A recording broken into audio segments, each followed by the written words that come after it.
नमस्कार दोस्तों। मैं वर्तमान में जो काफ़ी चर्चित विवाद चल रहा है एसडीएम ज्योति मौर्य और सफाई कर्मचारी आलोक मौर्य, उनके विवाह के संबंध में अपने विचारों को वैधानिक रूप से रखूँगा। मेरे अनुसार इस पूरे प्रकरण में कहीं ना कहीं हमारी कानून व्यवस्था, हमारा न्यायालय, हमारा समाज सभी दोषी हैं। माननीय सर्वोच्च न्यायालय ने 27 सितंबर 2018 को आईपीसी की धारा 497 को असंवैधानिक घोषित कर दिया, समाप्त कर दिया। आज उसी का परिणाम है यह ज्योति मौर्य, यह आलोक मौर्य, यह मनीष दुबे और ऐसे तमाम मामले अभी हिंदुस्तान में हो रहे होंगे। बस सोशल मीडिया पे उन मामलों को ट्रेंड पे नहीं लाया गया, इसलिए हमें केवल ज्योति मौर्य दिख रही है, हमें केवल मनीष दुबे दिख रहे हैं। माननीय सर्वोच्च न्यायालय ने 27 सितंबर 2018 को 497 आईपीसी, जिसके अंतर्गत विवाह उत्तर संबंधों एडल्ट्री को अपराध की श्रेणी में रखा गया था, उसे समाप्त कर दिया। अर्थात अगर कोई महिला या पुरुष शादी विवाह के उपरांत कोई अवैध संबंध किसी से रखता है तो वह उसके लिए दंडित किया जाएगा।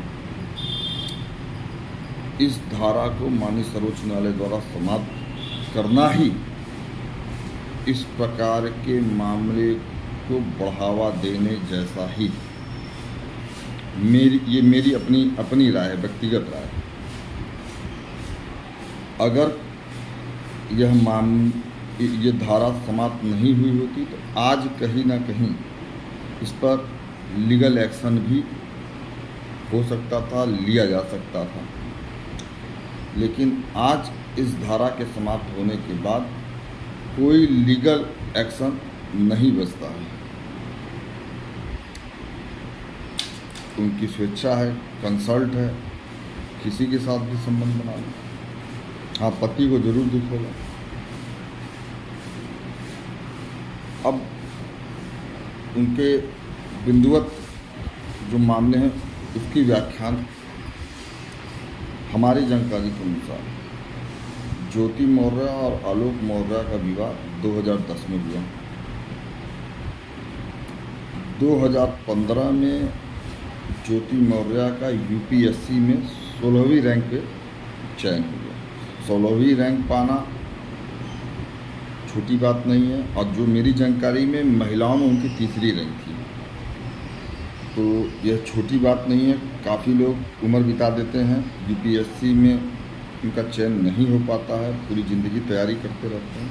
तो कहीं ना कहीं तो काबिलियत उनके अंदर थी, तभी उनका चयन हुआ। और आलोक मौर्य का दिल बड़ा था कि उन्होंने अपनी पत्नी के ऊपर विश्वास करके उनको पूरा सहयोग किया, एक आर्थिक सहयोग, मानसिक। विवाह के बाद अगर आपको पढ़ने लिखने, तैयारी करने, नौकरी करने की छूट पति द्वारा दी जाती है तो यह कहीं ना कहीं पति की बड़ी सोच का नतीजा होता है।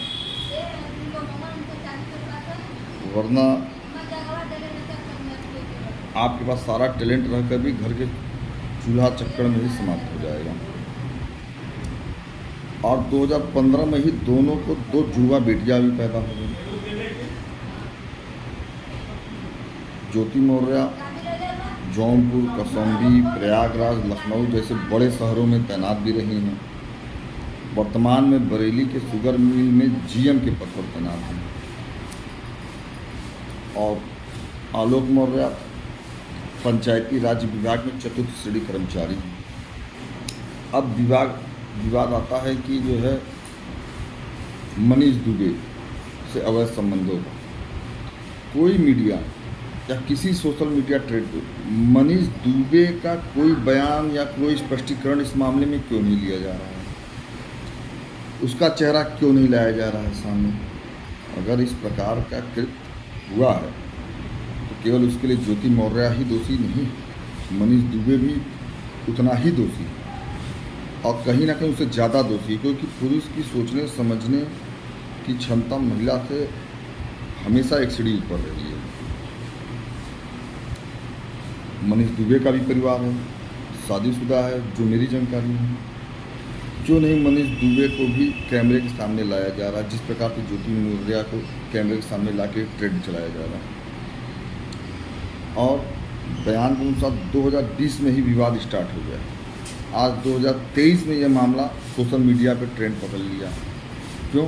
क्योंकि आलोक मौर्या ने सोशल मीडिया पर रोते हुए, खुद को बेचारा बताते हुए,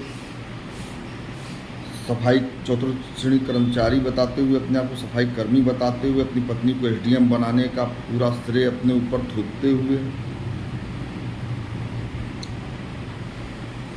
मामले, उसके अवैध संबंधों को सार्वजनिक किया। और जो वीडियो घर के जो लड़ाई झगड़े के आ रहे हैं, वो किस घर में नहीं होते, किस घर में नहीं होते, हमें ये बता दीजिए। किस घर में पति पत्नी में जिनके बीच 2020 से न्यायालय में मुकदमा चल रहा हो और वहाँ पे इस तरह की वीडियो अगर आ रहे हो, तो कौन सी नई बात? किस घर में झगड़े नहीं होते?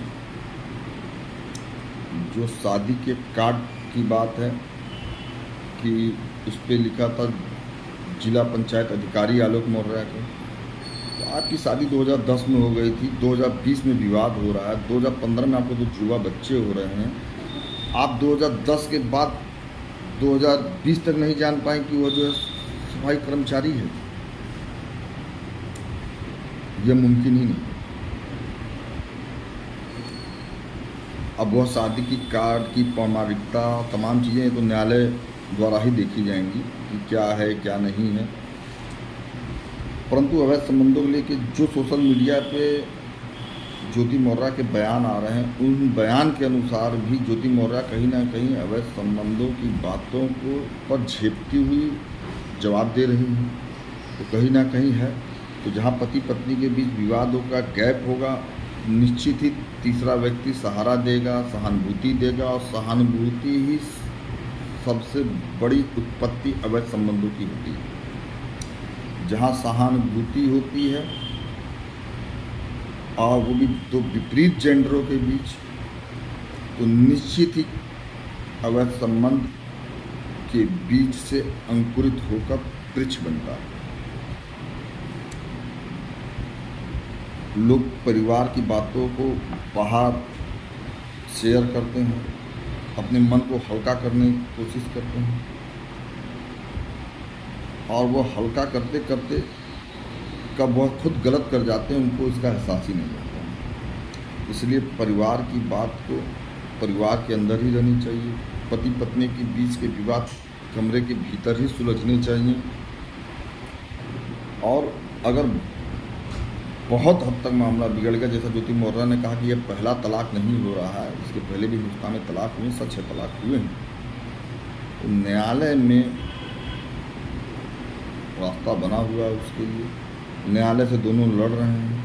अभी तक किसी मीडिया वाले ने न ज्योति मौर्या के वकील का बयान सोशल मीडिया पे चलाया, और ना ही आलोक मौर्या के जो है बयान को चलाया, वकील के बयान को चलाया, जिससे कि वह उसकी लीगल अथॉरिटी को चीज़ों को सामने ले आ सके।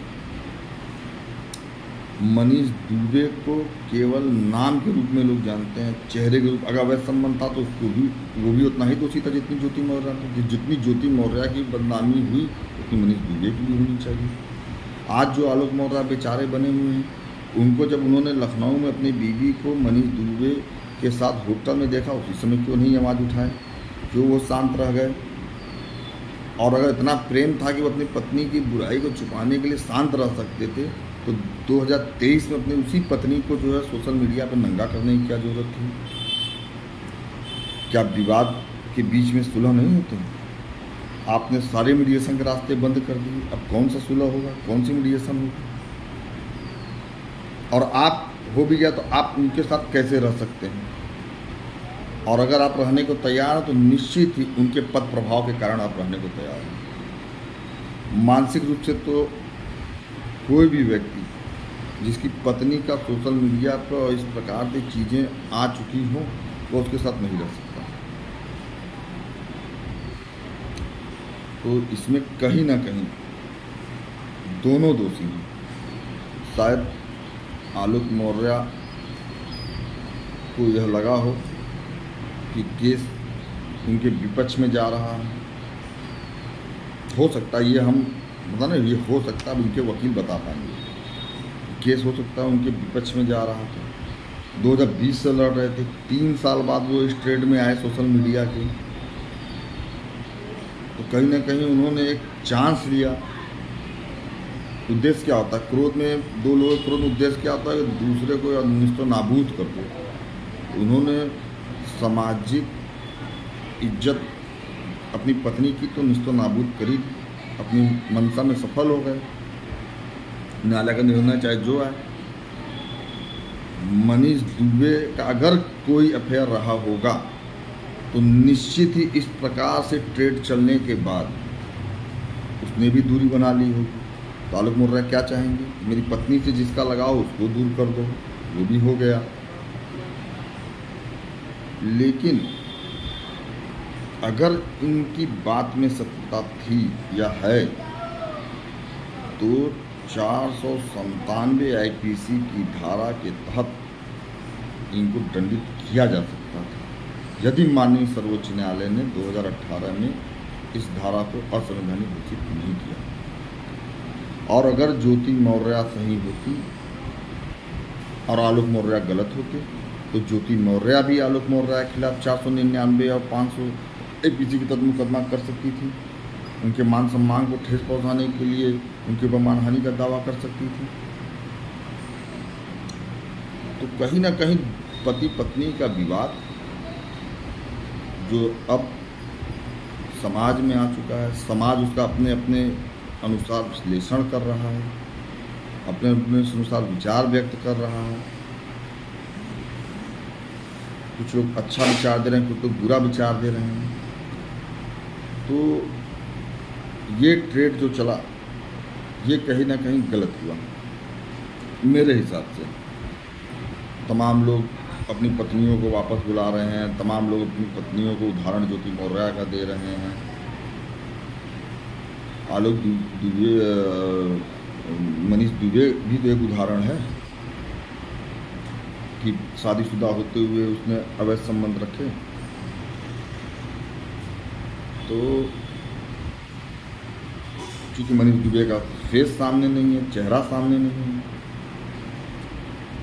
इसलिए मेरी अपनी विधिक राय यही है, यह मामला जिस प्रकार से सोशल मीडिया पर ट्रेड कर रहा है उसका नतीजा निश्चित ही न्यायालय के निर्णय पर पड़ेगा और तमाम सोशल मीडिया पर ट्रेड हुए मामलों का असर न्यायालय के आदेशों पर देखा गया है। क्योंकि न्यायालय में जो न्यायाधीश बैठे हुए हैं वो भी हमारे आपकी तरह मनुष्य हैं, इस समाज का हिस्सा हैं।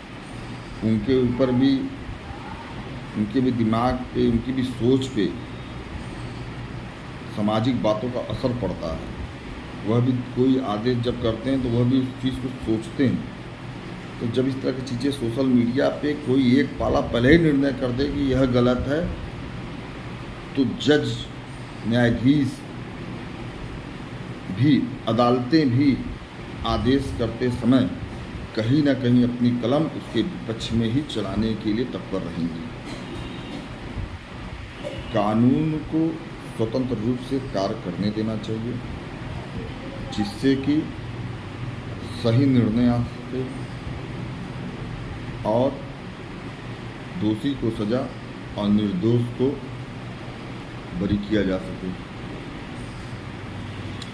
इसलिए सोशल मीडिया पे जो ये ट्रेड चला है इसके लिए भी एक जांच कमेटी बैठाई जानी चाहिए, एसआईटी बैठाई जानी चाहिए।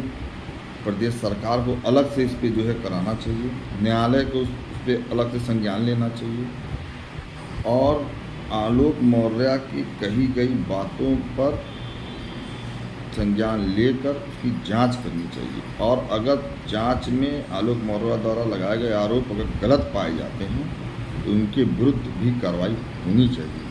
और यदि ज्योति मौर्य के विरुद्ध लगाए गए आरोप सही पाए जाते हैं तो न्यायालय को आलोक मौर्य के पक्ष में जो भी विधिक व्यवस्था के तहत निर्णय उचित हो वह देकर दोनों को जल्द से जल्द इस संबंध से अलग कर देना चाहिए, विरत कर देना चाहिए।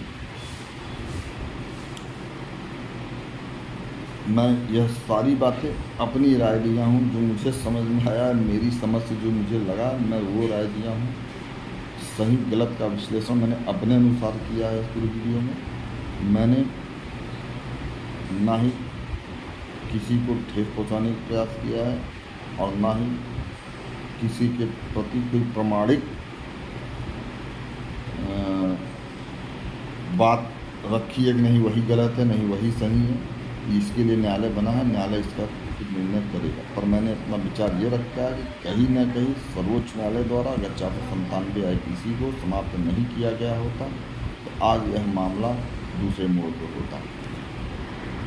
नमस्कार।